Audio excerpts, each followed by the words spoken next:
Well, hello everyone, and welcome to another episode of Hello Millie. And we're going to bring on my mom. And there she Hi. is. Hi. Hi. Hi, Mom. Hi, Steve. Hi, everyone. Good to see you again today. Thank you. I We had love to be here. we had a very busy day today, taking care of all of our business, and then we saw you, and then I left, and then I came home, and you're home, and just in time to do the show. Exactly. We did it. I'm going to have the tea. It's cooling now. I'll have it after the show. Okay, I am having a new Lord Hobo beer that I got on the way home at Fenway, the Fenway Beer Store. It's called Juice Lord, and it's very nice. And I would describe it as soft and pillowy. Ooh.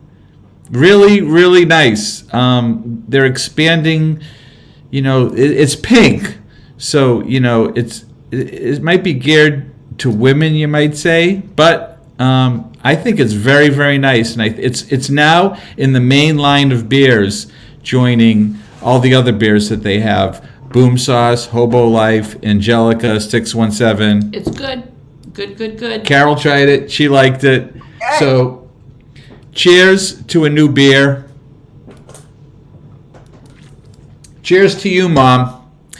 So let's get going with the show. And the show is around my friend Jen Zlotnick, who wrote a book called 23 Things I Wish I Could Ask My Mom and Dad Today. And Mom, you have the book right there, right? Yes, I do. There it is. Yep. So each week we pick a question to go through. And what question do you have this week? Okay, here's my question. What was the time when you had to stand up for yourself? That sounds like a tough one. Yes. I stuck to it and I thought about it, and the more I thought about it, something else came into my mind. So I'll tell you talk about the best ones that I found, and if we have time left, I'll do the others too. Okay. Let's hear it. Go for it. All right. Well, the first thing I thought about was, at one point I had a job. I kept changing jobs when I was a young person, living at home with my parents. I didn't have to worry about didn't I work. I was comfortable. They were taking care of me. So if I left a job, it was okay. So I went without a salary for a while. So this is the attitude I worked with. So I get a job, and I loved the people I was working with. It was a large office and great young people. So I really enjoyed it. And I was only there a short time when I had an opportunity to go on a special vacation. And this was a tough place with a tough boss. The people that worked there were nice and easy, but the boss was tough. And I still remember the day I got out of my seat. I can see myself walking into her office because I was going to ask for a week's vacation. And I had just been there a short time. And I know she's a tough lady. But I walked, and I was a kid then. I wasn't nervy. I didn't think I was nervy. So I walked in. And I think I was pretty direct, and I told her I have an opportunity for a vacation that's coming up, such and such a date, and I would like the time off. And she didn't hesitate one bit. She said, fine, go ahead, Millie, enjoy yourself. Well, I just remember that like it was yesterday. Wow. I thought she was going to give me a hard time. You were all nervous about what might happen. That's right. But deep down, I really didn't care because I didn't like what I was doing. I didn't enjoy the job, but I enjoyed the people, and I liked the vacation. So I took a chance because I wanted to go on that vacation. So did you ask for paid time off or non-paid? I didn't ask. No, because I was only there a short time. I wasn't entitled to a paid vacation. I Right. for just a few months. I was just glad that that was her attitude. But if she had said, no way, you're new here, you have to show up or else. But no, she said, okay, go have a good time. So that was one of the times I asserted myself.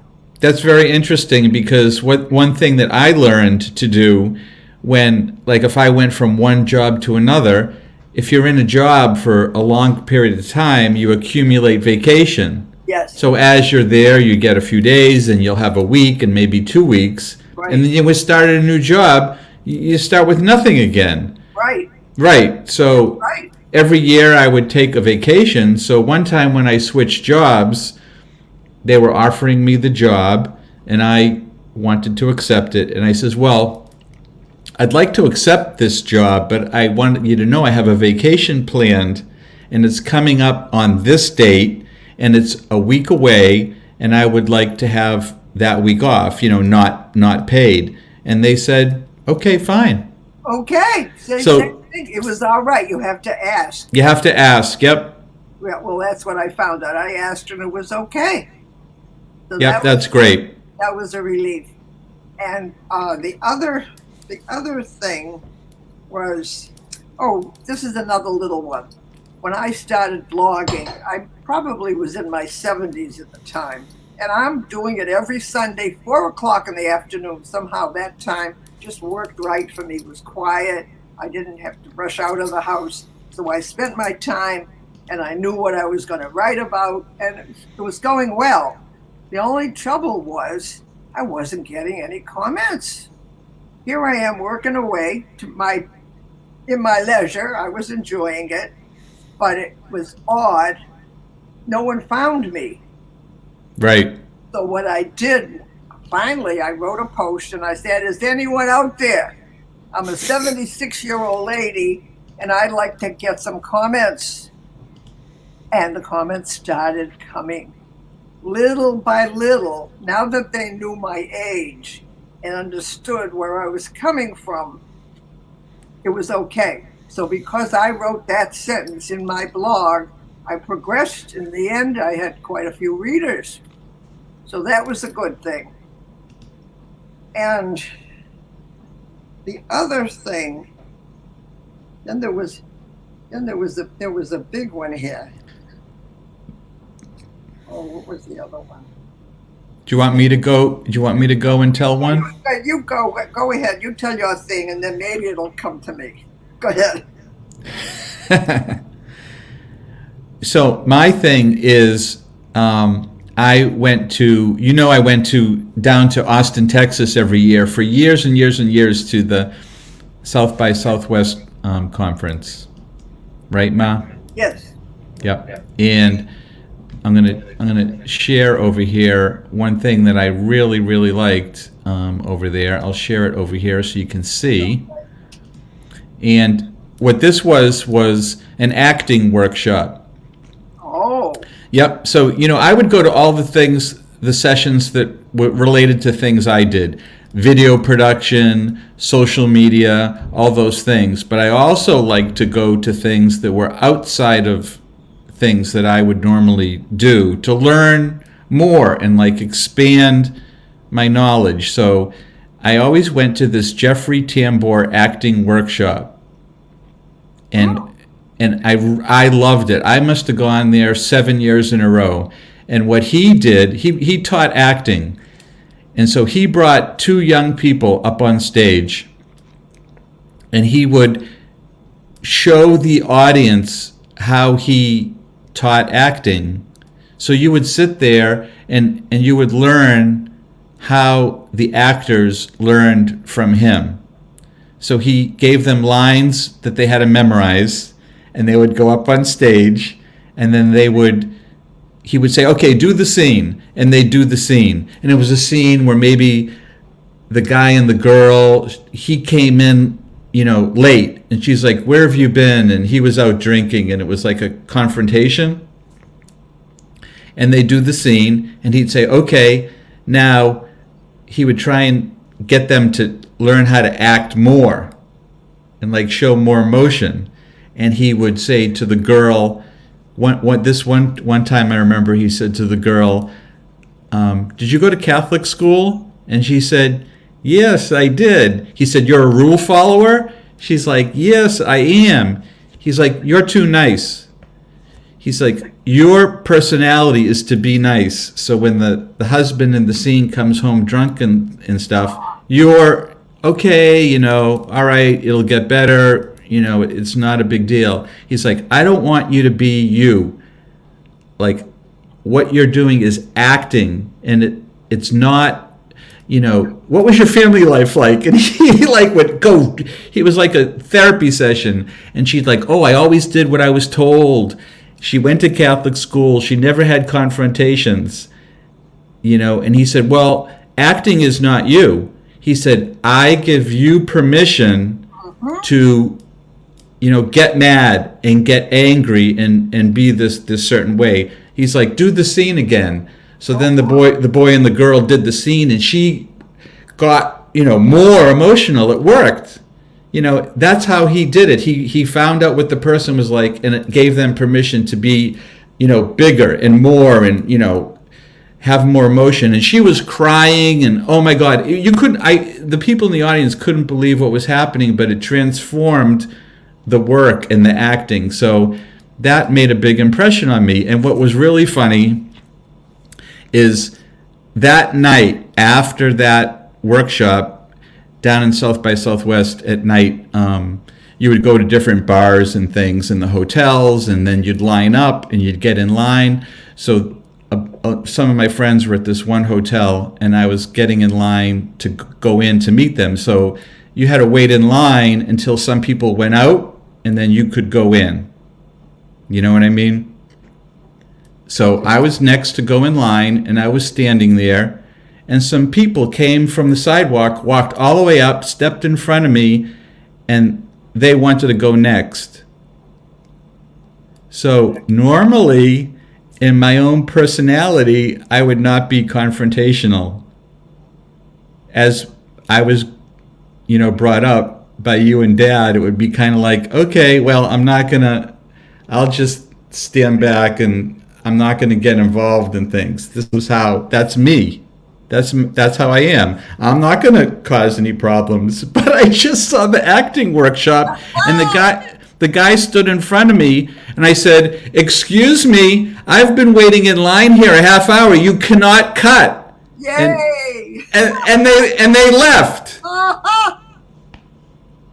Oh. And the people left. And that was totally that was not me, but I felt like he gave me permission to not be like myself, of not being confrontational, but to be able to say, you can't cut this line. I've been standing here, and they left. And I was like, oh my God, that worked. That's a good story. That's a good lesson.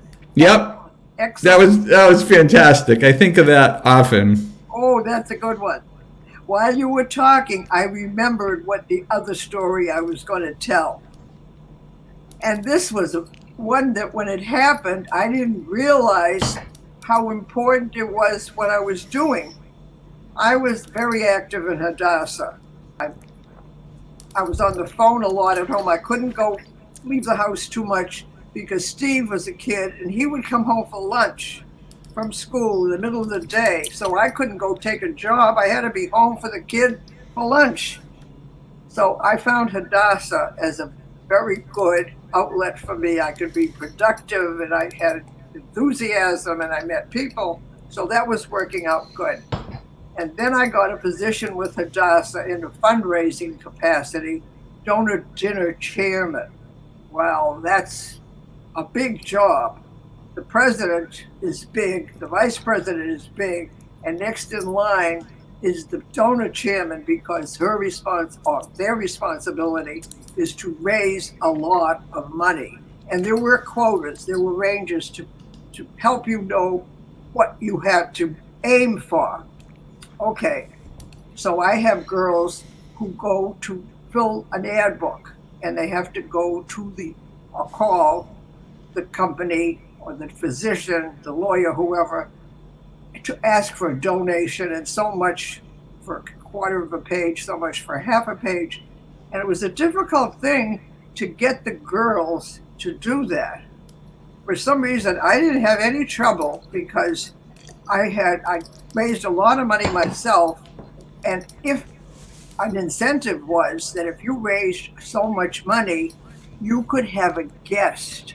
Because if you raised $50 or $100, you were entitled to have one guest and she didn't have to pay.